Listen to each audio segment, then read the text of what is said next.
Hi guys, I am going to start the new year off talking about overachievers. This is one of my favorite populations to work with, aside from OCD and anxiety disorders, but I love overachiever related anxiety and OCD.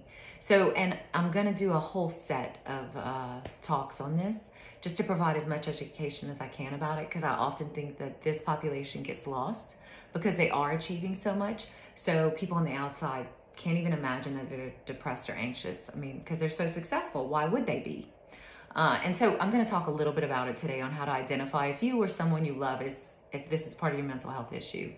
And so the first thing I always like to start with, and the way that I identify them in here, is whenever they do have a goal that they're trying to meet, they talk about the goal in this very perfectionistic way, number one.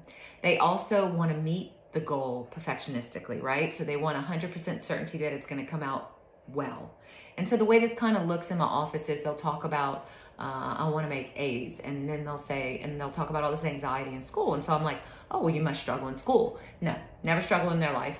And then they'll talk about, like, if they do make a B, how they feel, how anxious they are, and how it feels like a failure, even though it's a B, right? And so these are all like indicators that they could possibly have anxiety or depression related to this, right? Because they're constantly working for that perfect goal, and they will overstudy, overschedule. They'll do all kinds of things to try to meet the goal as completely as possible with as much certainty as possible. It's kind of sad to see when you break it down and find out how much they think about it, how much they study. They're overworking. The overscheduling tends to just be a part of it because they think in order to be successful, they have to have a lot in their schedule. So they have tons. I mean, some of the teens, I'm like, okay, so how much wiggle room do you have in a day? 30 minutes. I mean, that's crazy. You need more than 30 minutes to like catch your head, right? So I think it's just important to know if it's going on.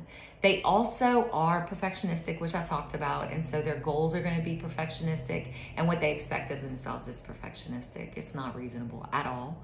They're outcome driven. They typically have anxiety that is relieved when they meet a goal until they start working on the next goal, right? And so it's this little cycle they're in of anxiety followed by compulsive working, because a lot of times they could have OCD or OCD-like traits. They're compulsively working on tasks or projects to ensure success. And then they get a little bit of relief when it is done, right? And the anxiety's done and they've done it successfully, but then we're right back in it again. And so it becomes a vicious cycle. And then a lot of times they have a hard time stopping themselves. Not that they're addicted to the work, but kind of like they are addicted. That's the easiest way to understand it. And it's hard because, it's supported. These are things that are good to do in the world, right? And so in order to work on this issue, you have to be willing to do things differently and to not achieve so much. And it's a lot that you have to address inside of yourself. And it's tough. I'm just going to say it's tough because doing what you need to get better feels wrong. And so the reason I love this subject is because I can relate.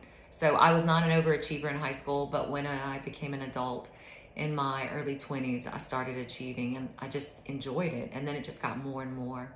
And I was perfectionistic, and, I've done tons of work on that stuff, right? But I understand the way that it goes, and I understand how powerful it is.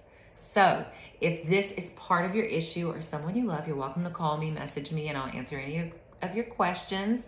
I hope this is helpful. All right, thanks.